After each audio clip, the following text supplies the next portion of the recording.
Today, we are being joined by Juan Pablo Dubini from down south of the border, who is the Latin American Chief Marketing Officer of the BIC Corporation.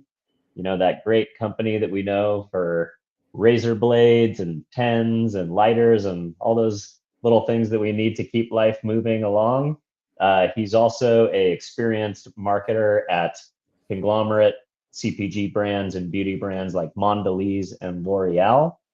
And he's also a founder of a skincare brand himself called Dermatolab. Am I pronouncing that right? Yeah. All right, awesome. Well, Juan Pablo, thanks so much for coming on the show, man. Thank you for inviting me. I'm so excited to be with you. I'm excited to go through what we are going to go through. It's going to be fun. Yeah, no, I'm pumped. Well, Juan Pablo, you know, you and I have got to get to know each other a little bit in past conversations for preparation from the show. But I think one of the things that is exciting me most about this interview is that you rarely find a chief marketing officer who's risen to the level that you have in your career to become the CMO of globally recognized Fortune 1000 CPG brands, who also has a relentless bent as an entrepreneur. I'd love to just jump into that first and foremost. Maybe you could walk us through your resume a little bit and some of the milestones, but would love to just kind of hear a little bit about how you've weaved that corporate ladder climb, but at the same time being able to scratch your passion to be a builder and an entrepreneur yourself.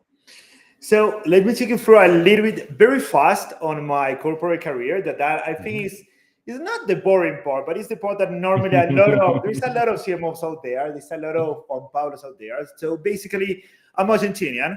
I was born there. I was raised there, and I study economics. And I always like to start there because it's something that took me through my career very well. Because I did economics, then I did a master in finance. I worked in a venture capital for 2 or 3 years, and I realized that all the partners were like specializing or specialists in different kind of industries. So one was coming from banking, and the other one was coming from retail. So I decide, and you will find interesting this story because it's how I normally make decisions. It's like, okay, so how do I get there? So I have to be a specialist in something and in the industry. And what is the core of the industry? How do I learn on a specific industry strategically wise? So I research and say, like, so marketing it is. Marketing is the center of everything. So I will learn that after 3 years, and I will come back to private equity. Fantastic. So I start in a trainee program in Mondelēz. And of course, after like 1 year of working there, I was totally fascinated by marketing. And why did I start saying that I'm economist? Because one of the things that really took me from my career is my analytical thinking. How do I, instead of just being a creative guy, how do I analyze? How do I read a P&L? How do I read and map very fast the opportunities in the market? So I spent almost 2 years in the US as in a regional position as a trainee in Mondelēz. Then I went to Brazil. Then I joined L'Oreal. L'Oreal took me to Santiago de Chile as a marketing director, then as a Latin American director in Mexico, back to Brazil. And then I joined BIC almost 2 years ago, a little bit less than 2 years ago. And actually, I do have a news that is recent news. So I just been promoted to a global director for shavers. So now I'm becoming the global guy, that guy. Congratulations. That's awesome. Yeah, thank you so much. But answering your question, going back to your question, when did I start also putting together, my corporate life together with my entrepreneurial life? So the first thing that I did, it was like around 7-8 years ago, something like that. I remember that I was struggling between studying an executive MBA or doing, or taking 2 years off and do an MBA or whatever. But that time, I was seeing in the industry that all the small beauty brands were growing and taking Mm. market share from my big brand. And we were L'Oreal. I mean, big Yeah, brand, yeah. very intelligent The big guy, dog. a lot of resources, a lot of everything. And this, she said, like, how come? And I started studying it a little bit more. And I said, you know what? Instead of investing this kind of money on an MBA or whatever education, what I want to learn is how these people, startuppers, entrepreneurs, do their thing to gain in front of monsters like L'Oreal, and in every single industry was happening that.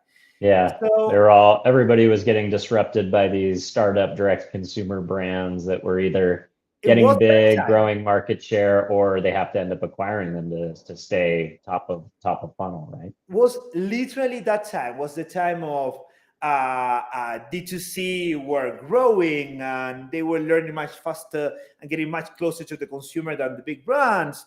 And of course, like all the cost of doing things on the internet, really like that, the ROAS, or but that time it was called another name, but it was much higher. So the costs were of acquisition were much lower. And so I started to understand a little bit how that works. So I decided, so I have this certain amount of money to invest in an MBA. So I will invest inside a startup. So I learn how they Mm. do it. And I learn from them. Like the cliche on the job learning. I say, like, you know what, I will invest on that. That will be a much better investment than an MBA. So Yeah. fantastic. So it's what I did.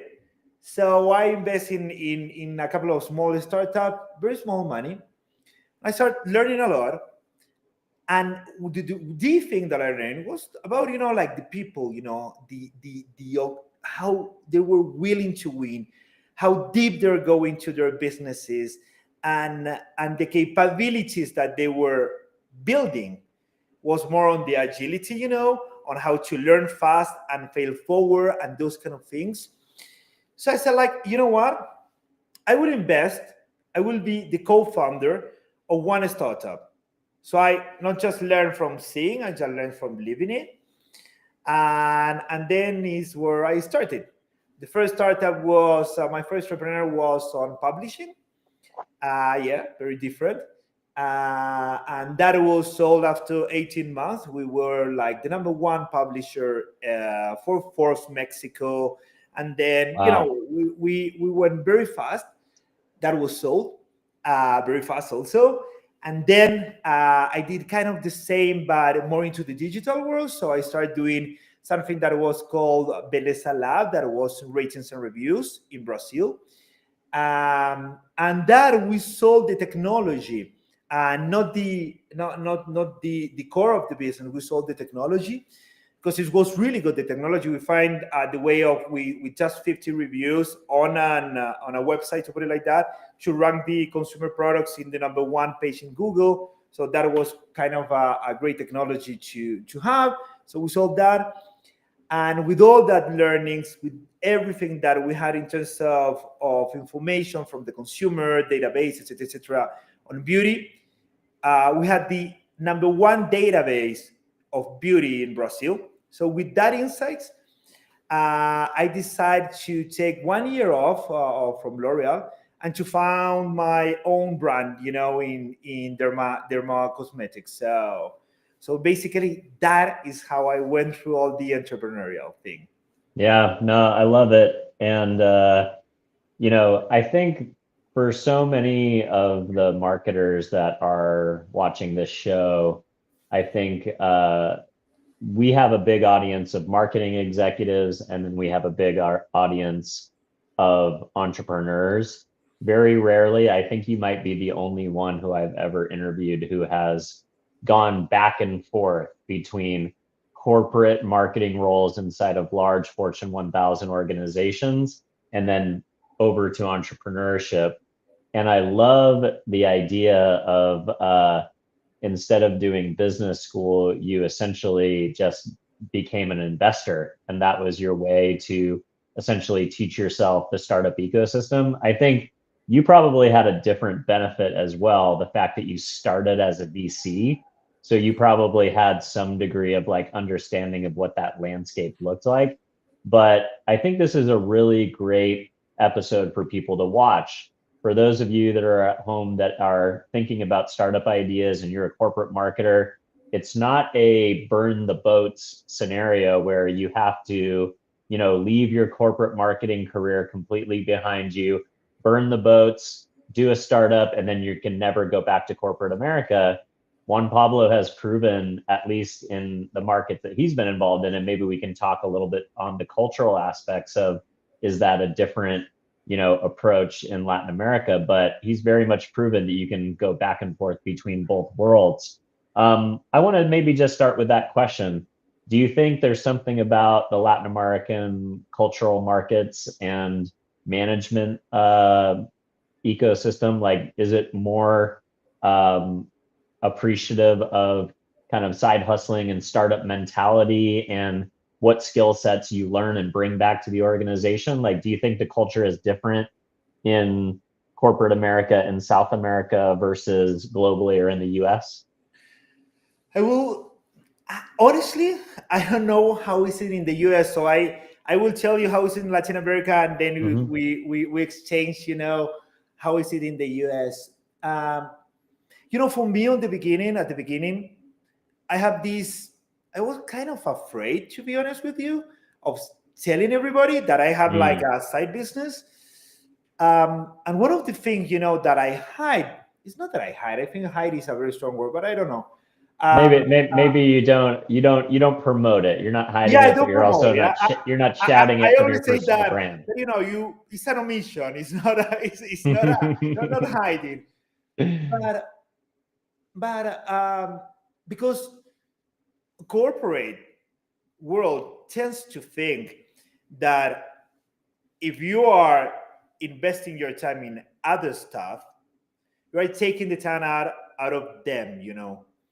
So so coming back to your question, what I really understand, along the way, because that was also my worry, I really want to make my career growth. And actually, if you take a look at my career, the big jump in my career when was when I started to be also an entrepreneur in as a Wow. side business. Because it's a lot of what I call cross contamination. I learned a lot in the entrepreneur world, and I was feeding that back to the corporate world, in terms of agility, of entrepreneurial mindset, etc., etc., etc. Yeah, What I do I believe, love that. Good. yeah, what I do believe is that this kind of mindset that is starting to feed me, you need to have like a corporate culture that is also a value to be an entrepreneur. You know what I mean? If you're in this kind of monsters of corporation that everything, maybe I don't know, but maybe in not so fast consumer goods, something that needs like a 5-6 years of development, R&D or whatever, maybe this kind of entrepreneur spin is not that value. But in the company that I work for, a lot of things happen because I was learning how to do it or how they do it in a small size business and how to expand it with resources. And that is Mm. something that is key. Think about this. Uh, the what is, to simplify, a startup, they have the agility, they have the ability to be much more agile because there is no approvals, there's nothing. And they have that agility and they learn much faster. However, they do not have the resources to amplify that or to scale that as fast as one big corporation. So for me, when you have the both worlds, when you are looking at both, I mean, you can scale things in a corporate world really fast, and a startup cannot do that normally. So the cross learning is extremely interesting. What was an insight that you uncovered while being an entrepreneur that you were able to quickly bring back into your corporate role and then execute and have a impact on the business units that you were working on? Do you have I would is there say, an example that comes to mind? yeah. I mean, I would say that fail fast, fail forward. Mm. And why is that? because in the corporate world, we tended to do a lot of market research, a lot of things. But I will tell you something. The best test is in the market. So I cannot tell you the real story because it's a lot of confidential information, but Of course. we move in a specific brand from doing a lot of market research and investing. What I did, say like, hey, listen, you know what? We're investing this amount of money in market research and this amount of time. And in today's world, where everything is faster, when a trend, can be there and then can be gone in 6 months, if you don't shorten that capability to innovate or to be in the market, you are probably out of the market. So if I take this out, this amount of money that I was investing to be more sure that everything will work fine, and I invest that kind of money, P&L wise, not in the same line, it's not the same line. You are not investing in, like in research, or investing in another thing that also impact your bottom line. But we do a test in a specific supermarket and we see how it works. We do the deployment and we see how it works. We will learn that in 1 month. Very, very content, like that. But the ability of expanding that is much more accurate and it's much more faster. Because even if you do the research, I mean, you can fail also on research. The market is the market. The research, when you do it, is in a specific content, with a specific competition, etc., etc. The market is much bigger than that. So basically, what I started doing was that, and we shortened the time of innovation almost in half, and we reached market share that were ridiculous, just to catch the trends faster than our competition. Just that. Yeah, I love that. I love that idea. I imagine there's a lot of big companies that have a lot of money tied up in research and R&D, and they've got these, long time horizons to complete these research projects, when maybe money is better spent on actually deploying a test in market, allow the customers and the channel to actually be your research, get real validation from the market, real buying signals, and use that to inform your scale out or your rollout, versus, spending so much time in the laboratory, talking to, focus groups and things like that, or doing research projects, when, if you were just to launch an experiment, a controlled experiment, you're not completely blowing the budget on something that has no basis for reality. But like you said, you talk about trends in the categories that you've worked in, such as CPG, beauty, especially, how fast trends come and go. When you talk about social media, especially when you drill down to the idea of like a vertical video trend, on TikTok, the average trend lasts 5 days. So if you don't have a way to identify, trending creators, trending hashtags, trending sounds, or trending songs, and you can't identify that trend, create content, and get it back in market, you might as well not even try. So I imagine sometimes in product rollout, you have to be similarly agile in order to get things into the market, versus just spending an endless repeatable cycle inside of a laboratory. You could drive yourself crazy doing that. Yeah, you are totally right. And I think, talking about trends and the agility of the trends, I think that what is happening also right now, that different from 5 years ago, when I was very into understanding the startup, etc., etc. Now we do have a lot of tools to see the trends and to get it much faster than before.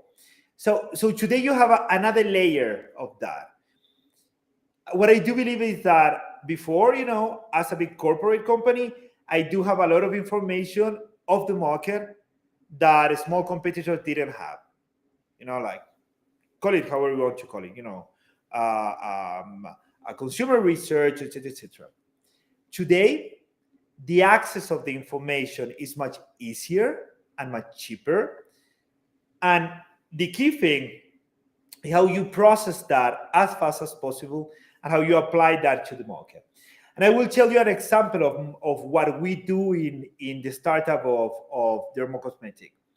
So today, what we generate is around 40 to 50 different contents, assets to go to the market.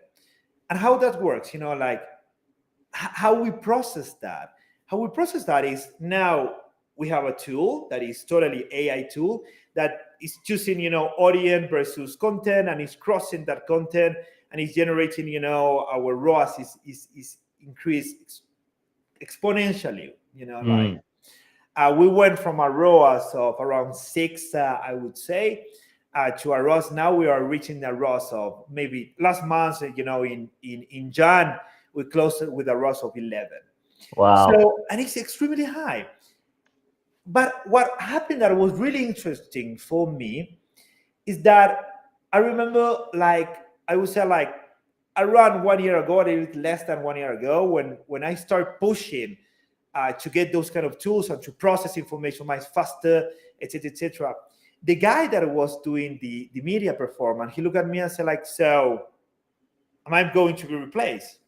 And this is a very cliche question, but I believe it. I saw it, like, so, like, no, I mean, this is the time that you need to understand how the tool works, and that will be your differential.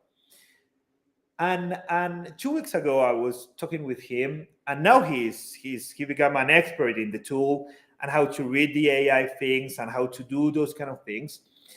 And he called me and said, like, you know what, I'm getting a lot of consultation today, also how to use AI in the media and in the performance. So going back to the point, I think that today it's not just about also the trends, it's just about the speed. And when you talk about the speed, there's a lot of tools. And when you talk about the tools, how to choose the tools and how to use them is one of the key things that is going to make you successful in the market, in the corporate world and in the entrepreneurial world, both. Yeah, I love that. Well, hey, you let the AI worm out of the can, so I guess we can't have a marketing podcast without talking about AI.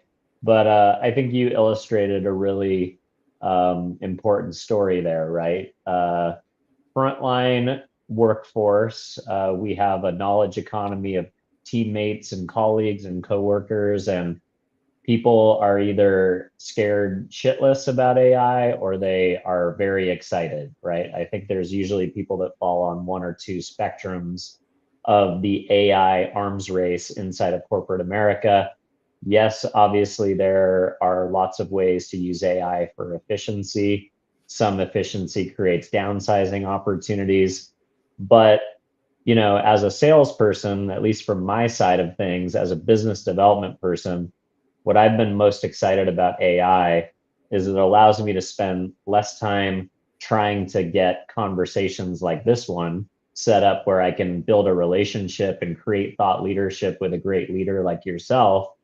And I can spend more time doing that versus sending emails trying to schedule the thing that I actually want to do. It's a very, I think, rudimentary example, but AI in my world is allowing me to have more interactions with people in the real world, or at minimum on video calls and podcasts and things like that. You talked about your colleague who thought he might be replaced by this AI, but he actually got really good at the AI. And now it's creating more opportunities both inside of your organization and outside. So for those of the viewers who are watching that are afraid of AI displacing them, what kind of advice do you give them of how do they stay relevant and how do they use AI to have a brighter outlook on the future versus a fear-based mentality? It's a great question, and I think it's a question that I've been asked a lot also, to me. So I will start to reinforce what you just said. What is the most valuable thing that we've been hearing, at least since I was born? Time. right? Yep. Time is invaluable. And what AI is bringing us back, it is time. So think about the following. All the work that is part of your routine or is a task that is a repetitive task or something, you can outsource that. When you take that out of your daily routine, the first thing that you will get back is time. And it's something that AI cannot do. We said what AI that is like it's almost like a human being, like cannot do is doesn't have a critical thinking. And why is that? Why the critical thinking is not there? Because AI is bringing all the information that you have, for the last years and years and years, and it's just bringing that to you. But I heard this that is pretty amazing. But if you ask, I don't know, maybe is they correct that already, but if you ask AI, if Bill Gates worked at Apple, it will answer to you yes, because it was a Bill Gates that was working at Apple. But it's not the Bill Gates that we are really asking. You know what I mean? And that is the critical thinking that make the difference between AI and a human being. So going back to the point. So you get rid of all your routine work and get back time.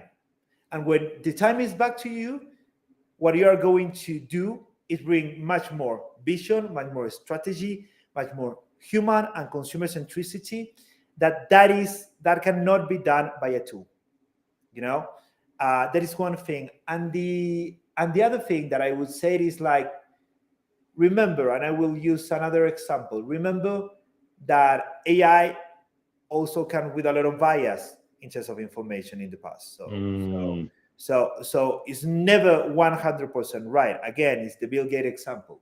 And I can give you another cliche example.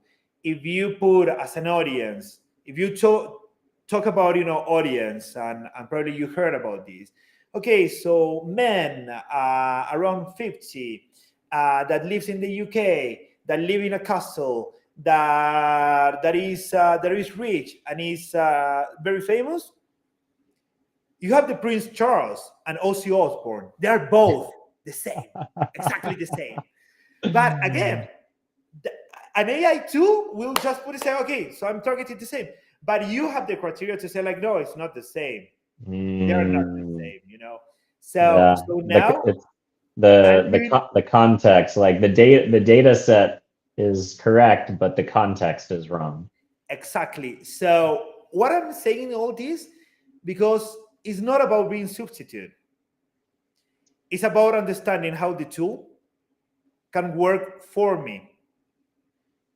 And if you understand that, you will do things faster, with less resources, with more agility, and more accurate. But what you need to learn is how to prompt it, to put it like that, how to use them. So that is the key competence. You're not going to be substitute. What you need to learn is a new competence for you, instead of being substitute, being laid back, being as part of the rest. How you really, because I'm a guy that I'm very positive in terms of thinking. So how you are going to be different, how you are going to keep growing. If you are the one that masters that, you are going to be much different than the rest, because you are going to leverage all the tools that they are available in the market, all the information, everything, to do everything faster and more agile and more accurate and more everything. So that is the transition that you need to be worried about. You don't need to be worried about substitution. You need to be worried about how to do the evolution, not the substitution. Yeah, no, I love that. That's a great, I think, a positive outlook on some of the folks out there that are being driven by the fear side of AI. So I want to touch on another subject that I think is poignant, and I'm really excited to get your answer on this. The average tenure of the chief marketing officer, I think, is down to 18 months across Fortune 1000. They tend to come in and get chewed up and spit out pretty quickly these days. But I think guys like you who are coming from this quantitative background, gave a lot of time talking about your background as an economics student of economics before you were a marketer, before you were a VC. We see more and more the chief marketing officer role within the Fortune 1000 coming out of the quantitative side of the house. It's folks from research, it's folks from performance marketing, it's folks from procurement, it's folks from sales, or like you, an economist by background. Why do you think the quants are taking over the CMO role? What are you guys doing better than the guys that came up from the creative side of the house? Or how are you able to, continue to take more and more of those roles that are traditionally been left for the creative side of the house? It's a great question, and it's something that from time to time I ask myself. And again, I have a positive thinking, so I will go to the positive side. I think that the role of marketing, normally when you define marketing, people will tend to say that, okay, so you are the creative guy, so you are the guy that is making nice product. But what I do believe is that kind of marketeers are in the past. They were there. I mean, they were there. They were the creators of great campaign. They were everything. But today, the marketeers are the one that creates opportunity and create businesses. Are business guys. So to create business, you need to crunch the numbers, and you need to be much faster in those kind of things. And why is happening that transition, in terms of, okay, so you see guys more coming from the data world or the tech world, etc., etc. Because what I'm questioning right now is what are the key competencies of a marketeer. And the key competencies of a marketeer involves those kind of things that we are talking about. Like, for instance, tech savviness, like, it's not more about it's not more about the how you invest or your campaign, etc., etc. It's about the tools that you are choosing. It's about like the kind of technology that you are using. So again, if we go back to this example of AI, it's how you evolve in terms of your competencies. Today, I can tell you an example, that in the past, if you were working in an insurance company, the guy that was designing the insurance, that I don't know the word in English, in Spanish is actuario, I don't know. Actuary. Actuary, so it's very difficult. But that guy was already different from the marketeer. So that guy was creating the products, and the marketeer was like just doing the creativity, to put it like that. Okay, so it's for cars, it's for this and that. Now, the marketeer can have the information how to process that faster and create products to customize it, to personalize it to a specific target. That could be done by a marketeer. So in the positive thinking, I mean, in the past, you were not being able to do that. But with the tools that you have right now, you have to have the capability of using that tools, of using that technology to do that job. So I will think, in the opposite direction, that if you're a good marketeer, you have all the concepts of the market, you have the vision and the strategy, and now you have all the tools to take over everything if you want. It's just a matter of, if you stay in the past as a creativity guy, you will be just very narrow today, extremely narrow, because even the creativity part is changing a lot. It's changing so much that, like marketeers that today, if you're a marketeer and you're still discussing about like a 20 seconds or a 30 seconds TV commercial, the clock is ticking, my friend. It's not about that. It's not about that anymore. It's about being sharp, 2 seconds, etc., etc., etc. So, and for those guys, again, another example. Just think about the following: about how consumer today is much faster. You know what I read the other day? That in the 80s, for music, I really like listening to music. For music, the number one music was Thriller by Michael Jackson. That was almost a 6-minute music. It was 5:58 or 57, I don't remember. 5 years ago in Spotify, the average of music was 4 minutes and 07 seconds. And in 2024, was 3 minutes and 05 seconds. Mm. 80s, you have the fast forward button. That button turns into a next, and now turns into a not also a next. You have like this button that is like advanced 50 seconds or whatever. So people are not even listening to music that long, don't even want to fast forward. They just want to go next. And so you're facing that kind of guy, like everything needs to go faster. Not even a Mm. music they want to listen. So imagine a commercial. So the kind of thinking behind that, how to create a campaign, is totally different. It's much more tactical. It's strategic how you build it, but the assets have to go from tactical to all the technology available on how to build the campaign. That is much more important that the creation. Create it for the agencies today. That they are doing a great job, by the way. Yeah, no, I love that. Yeah, attention span continuing to shorten with every generation and media consumption becoming more and more fragmented. Yeah, I scare to think of the average length of a song in 10 years. So I wanted to ask you, you've spent a lot of time in your career marketing in the commodities sector. And what I mean by that is, at the end of the day, there's a lot of places you can go to find products to get the dirt out of your hair or to make your lipstick red. You're currently in a category, that's also very commoditized and crowded, razors, uh, pens, for instance, lighters, things that are made out of plastic that help people achieve a task. How do you build brand love and awareness and pull through in a category as homogenous as some of those that we listed off? Great question. So how you build brand today? I think that number one thing, and I will compare again the small brand with the big brands. Hmm. The big brand has heritage, it's quality, and when you talk about quality today, people don't want to miss. Like it's a lot of as you say, it's almost a commodity. So it's not a lot of money involved, but it's not a little kind of money. So people don't want to miss. So having a good brand in terms of quality is extremely important. But you need to feed the brand and very focused on what is the benefits of the brand, of the product for the consumer. You know, um, Today there are two layers that you need to be thinking about.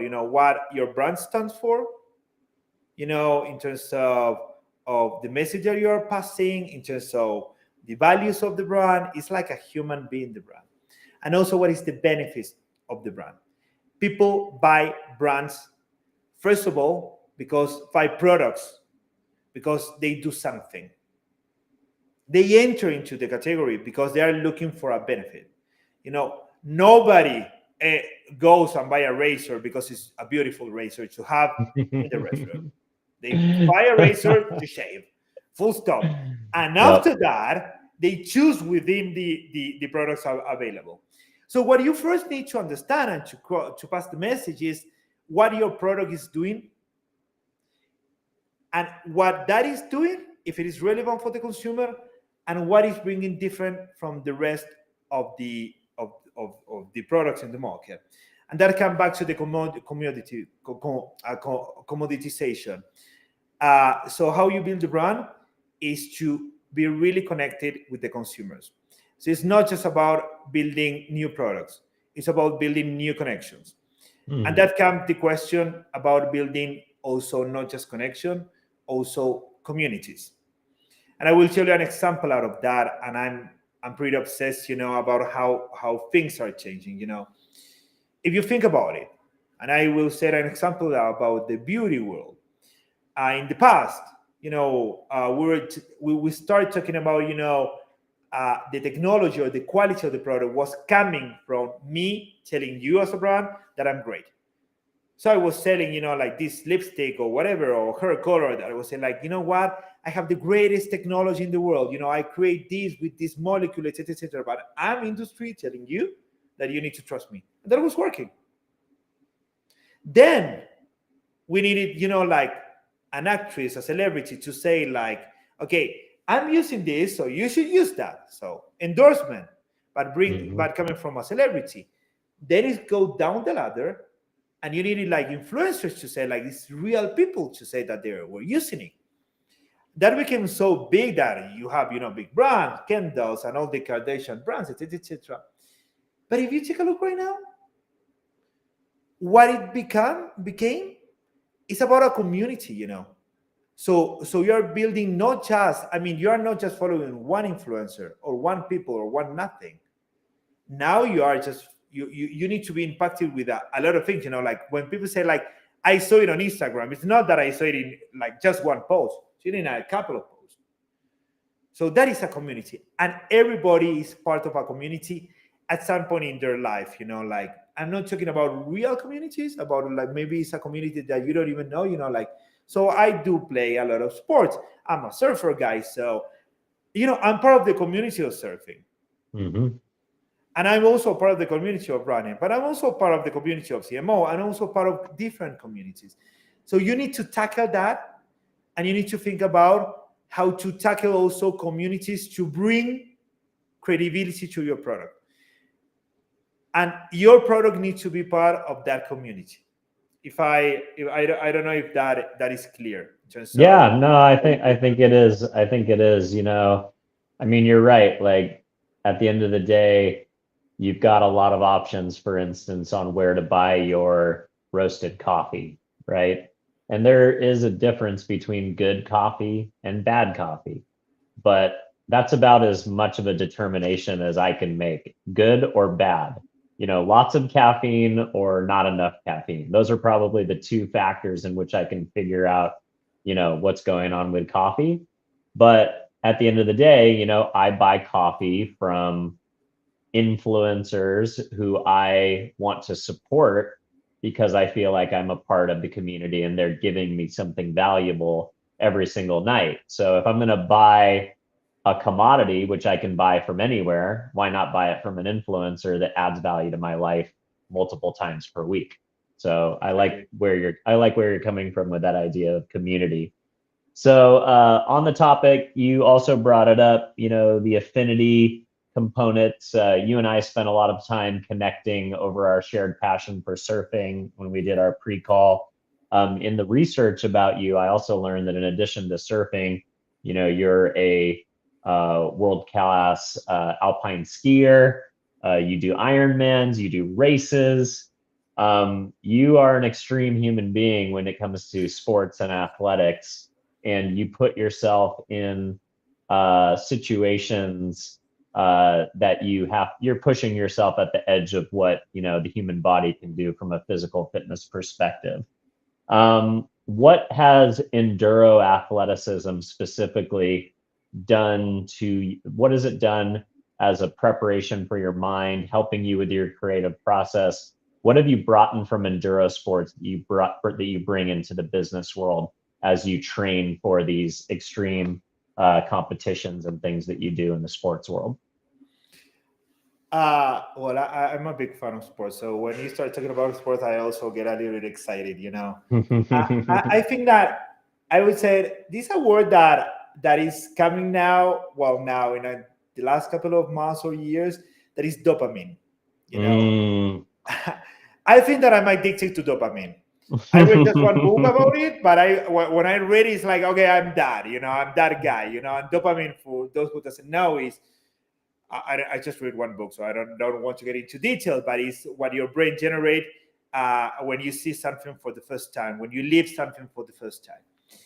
So that is the end game. So, but I will do a parallel with my first marathon. That for me is a perfect example of how you do these kind of things, and how this parallel back to my corporate world, to put it like that, or my career, or my way of thinking about investing. So how did I start running?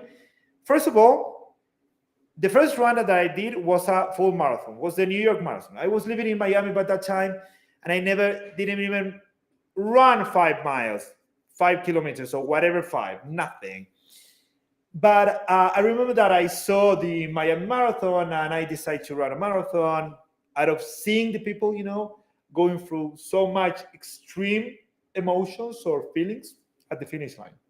So Mm. I remember that, the basic training for a marathon is 18 weeks.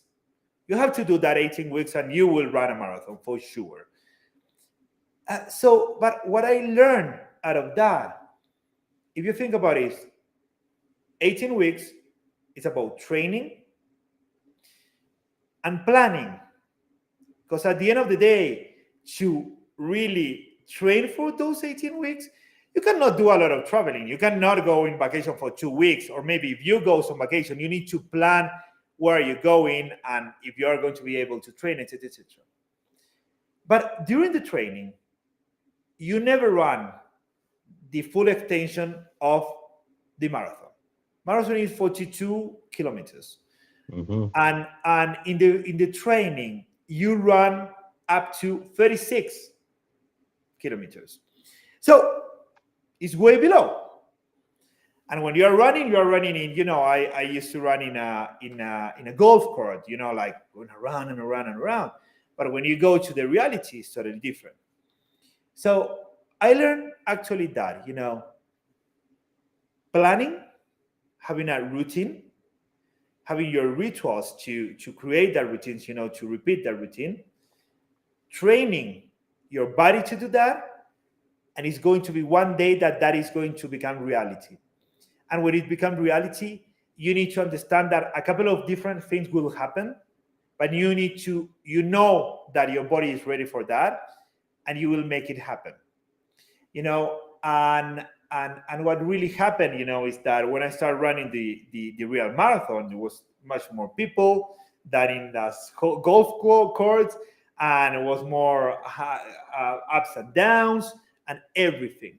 So that is actually the market. The market is like that. I mean, you plan to launch a product, you train for that, you have all the market research, you have all the analysis with your competitions, etc. But when you go to the market, you never run the 42K up until you get there. Mm. But you need to be very mindful that you are ready for that you have all the tools for that. And you can shift, everything. I mean, you are ready for that. So for me, it's how I see business. You need to have your training schedule, your plan to train your body or to learn. That is the learning part. But to do that, you have to have a specific routine, you have to have rituals with your team, and you have to have rhythm to do that.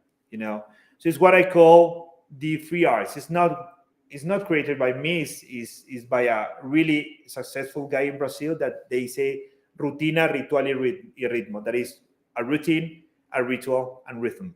Because at the end of the Mm. day, after you have all the planning and you have the execution of that, you are in the marathon, you need to have rhythm to make everything happen.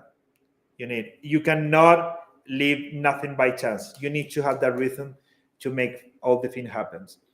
And also have fun. Hmm. Have a lot of fun and know that in the finish line, you will feel so good. You'll be so good. That is the dopamine that you are looking for. Go to a finish line and you will get there. Normally, you always get to the finish line. So that is what I learned out of doing sports and transferring that to the corporate world. Yeah, I love that. I love the idea of reverse engineering from the goal too, right? Like you saw the result, which is what was driving you. Like you wanted to be one of those people who crossed the finish line, had that emotional moment, accomplished a big goal, and then kind of was honored by a peer group of people who are trying to achieve the same thing.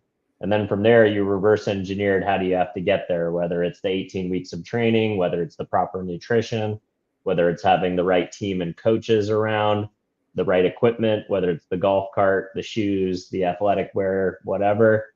And then no amount of training can prepare you for the actual day, which is, going to be messy. You might trip over a pothole. You might, run through a puddle on the ground to get your shoes muddy or whatever the situation might be. But I really love that parallels. All right. Well, go And to ahead. be honest, sorry to interrupt. To be honest, Oh, what please. really helped me doing sports is clearing my mind. Mm, When you push all your body to do that, your mind is not thinking about your problems. Your mind is a chemical reaction that I'm not going to explain, but for me, it's a solvable, is the solution pill. If I'm stuck in even in a simple creativity campaign or in a problem that I cannot solve in a startup, in whatever is the thing that I'm thinking, the greatest idea that I have was normally running, surfing, not in a nice day of surfing, that you spend, oh, okay, so no, in a tough day of surfing, mhm. climb the mountain and those kind of things. Is when everything clear out and you're just focusing in something that is a repetition. It's like I don't do yoga, but they say this. They say that when you sing something like that, is like the mantra, right? You repeat things and your brain start, like disconnecting from the rest of the world, and you start seeing, like solutions or whatever. For me, that is running. For me, that is biking. For me, that is going to the top of the mountain. It's having an objective, but clear your mind also, meanwhile. And your mind, your brain is such a beautiful thing, like everything will be solved during sports. Everything, everything. Yeah, And I'm addicted to yeah. dopamine, so I always want to get to the finish line. Yeah, I love that. I was just reflecting on my own creative process, and I'm what's called a fitness explorer. Like, I like to change it up, and I usually get addicted to whatever my current passion is. So right now I'm playing pickleball every morning at 8 a.m., 7 days a week for, 1 to 2.5 hours. And it is fun because I'm meeting people and I'm getting good at a skill and I'm networking and I'm in a community, which you can't do as much when you're running. Maybe you can if you do run clubs and stuff like that. But if I think of all the things that I've done, whether it's jujitsu or running or surfing or mountain biking, I don't really get ideas except when I'm running outside. I can't run on a treadmill. I get no creativity, no ideas, no inspiration on a treadmill. But if I run outdoors in an unconstrained, not constrained by the miles per hour of a treadmill, I'm the same. That's where my best ideas hit me. And it's usually, after I hit that runner's high of like 4 or 5 miles, and now it doesn't hurt anymore. I'm just in the zone. And that's where I get inspired. So I'm I think that's a I'm really great. exactly the same. If you put me inside a gym to do that, I will tell you a real story. I was always very weak in swimming when I was running, for triathlons, etc., etc. Up until I found out that it was exactly the same that it was happening with running. I cannot run inside Mm. a gym, not at all. I mean, if you put it, I run 1 mile, and it's like you're cutting my legs. If I go out there, I can run like 10 miles like nothing. So that is the same thing in swimming. And when I started swimming in open waters, I mean, I was swimming, like a lot of meters, a lot of miles. So like, what the hell, like how can I do this? And for me, that is also another thing that really helped me in my creative process is that the more muscles that you use, that you need to coordinate things, and the more adversity, your brain needs to be more concentrated on. It's a way coming from this side, so instead of breathing that way, you need to the other way. That helps you a lot in concentrating one thing and forget the rest, and then your mind will bring all the solutions and all the creativity that you're looking for. I Really. love that. I love it. All right. Well, Juan Pablo, I know it's probably late wherever you are in the world tonight. I appreciate you hopping on and spending some time with us. So, my last question to you is, what has you most excited about the future in your career, the things that you're doing? What does the next year look like for you, and what are you excited about? For me, what really excites me is everything that will be happening in the marketing world, as you said, and how that marketeers will evolve, and the competencies that will come. So I'm obsessed about agility and about cutting time and to get much more closer to the consumer. I'm obsessed about time and about personalization and optimization. I would say that this last thing, time, I mean, we really discussed how to shorten things, how to process things faster, etc., how to get back time. But this personalization thing, everybody is thinking about today about personalization is about customization. And customization is totally different from personalization. In the mass business, you cannot personalize a chocolate. You cannot go out there and buy in the supermarket a chocolate that is made for you. But all the tools, all the things that technology will bring on how to help the consumers to do the right decision in terms of what is the right product for them. So, and how all the human will interact with this new technology. I mean, you, me, and a lot of people in this audience probably is using a lot of ChatGPT to do a lot of research. Like, okay, so I need to do like a course in the US in a big university. So the first list of university, you're going to get it from ChatGPT. So how we as a marketeer are going to use those kind of new ways of researching for things and on how our consumers are looking for things much more personalized for them, how our products are going to be reacting to that. So it's about personalization, humanization, and not customization. I do believe that. Yeah, no, I love it. Well, Juan Pablo, really appreciated getting to know you during this process, and thanks so much for coming on today and sharing with the audience your expertise. If anybody watching at home or listening would like to connect to you and get in touch, anywhere you'd like to point people towards? It's LinkedIn. I'm much faster on LinkedIn than on Instagram. On Instagram, I just post nice things and forget about it. So on LinkedIn, is under my name is JP Dubini, my profile, but you can look my last name and I'm barely the only Juan Pablo Dubini on LinkedIn. So I'm an easy to find. Nice, awesome. Well, thanks so much again for coming on. So for everybody at home, if you enjoyed the conversation that I had with JP today, don't forget to follow or subscribe wherever you happen to be watching or listening. And if you were to give us an honest review, that's actually how the show finds a wider and more organic audience.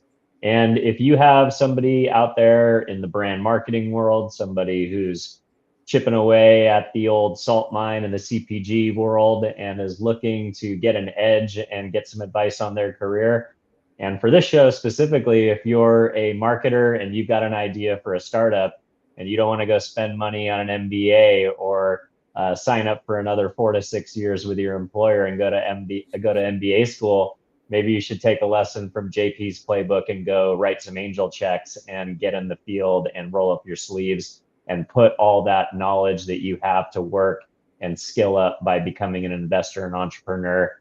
JP did it. You can do it too. Don't forget to share the episode. Thanks again. Appreciate you coming on, bud.